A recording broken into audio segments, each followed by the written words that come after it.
I appreciate that more than you know, and it looks like we still have a few left in here after lunch, which is great. I am very humbled as a South Central Section PGA member to be up here in front of this group of the leaders of the PGA of America, my peers.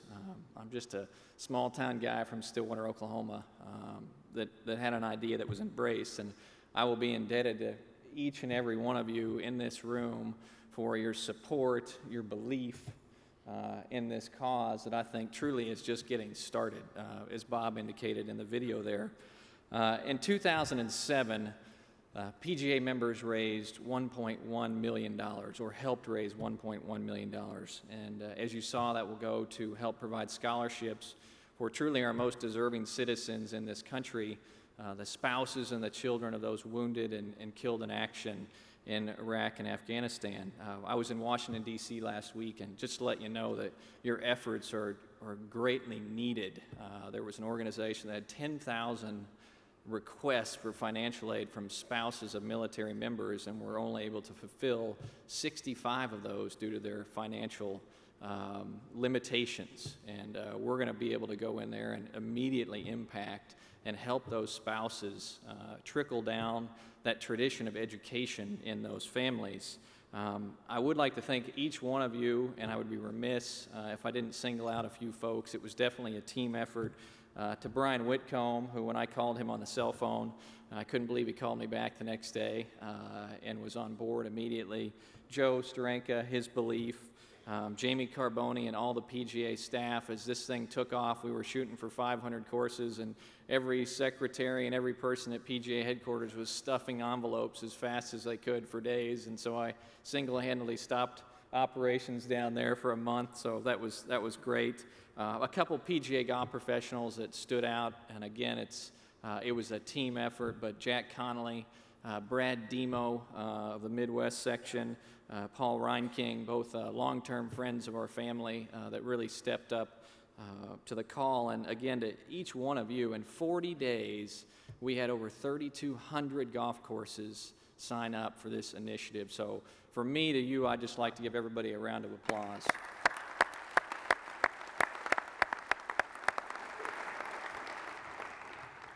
I just want to share a little bit about my motivation and where I come from. I'm a PGA member. I'm a golf course owner, operator with my father, John, who's here today. I'm an F-16 pilot in the Oklahoma Air National Guard and father of 3 wonderful young girls. My typical month, I serve 10 days, 8 to 10 days in the military, flying F-16 sorties. As it said in the video, and Brian had said, I've done a couple tours in Iraq, and our squadron is scheduled to go back this fall for a 3rd tour. I've seen a lot of tragedies firsthand that I wouldn't want anybody in this room to see in Iraq, and that's where I come from. I was compelled when I returned from my last tour in 2005 to do something to make a difference, and I truly believe it's a calling from above. And when I got back, it was probably a month since I'd been home, I was on a different flight. And this is truly what pushed me over the edge in knowing that something had to be done. It was a United Airlines flight 664, and I was headed up to our golf club in Grand Haven, Michigan, flying from Chicago O'Hare to Grand Rapids.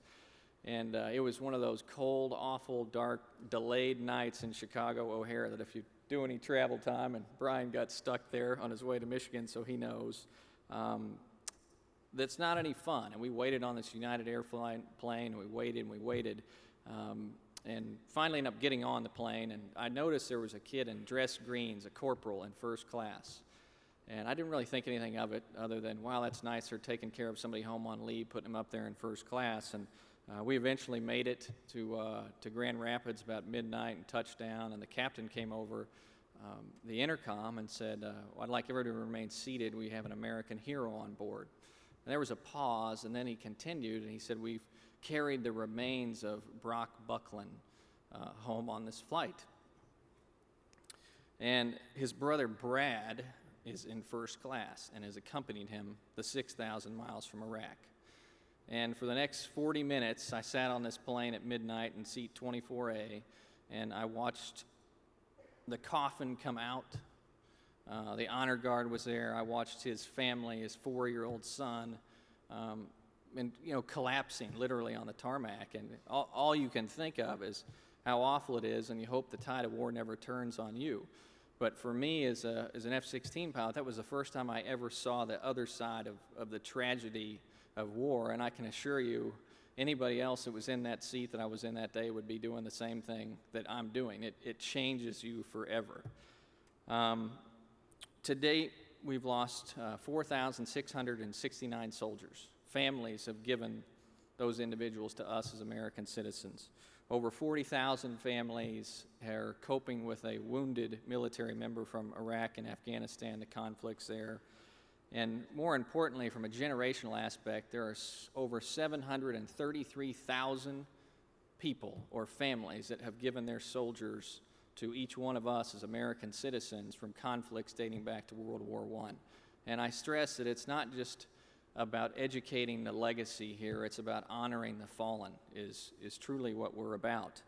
And we have two things in common in this room. And one, that we're very blessed to be a part of the PGA of America and the golf industry. And the other one is that we are Americans, and we have a debt to our military members and their families and the sacrifices that they make on a daily basis to provide that blanket of freedom which we sleep under every night. Patriot Golf Day was a great example of what we can do as an organization with our 28,000 men and women. If we unite, we truly can change the world. And Bob said it best, what if every golf course, and there's no reason every golf course in America should not join in the fight this year. One thing that I have not disclosed until now is on that flight, that United Flight 664 that night, and it was very, very late, it was actually into the next morning, the captain had made that request that people stay on the airplane to honor the Bucklands until his remains were removed. And most people sat around for 10 or 15 minutes, and then about half the airplane proceeded to get off. And what I ask each one of you here today, personally, as leaders in the golf industry and as PGA members, that you go to fellow PGA members, to golfers around the country, and you encourage them to represent and join the half that stayed on that airplane.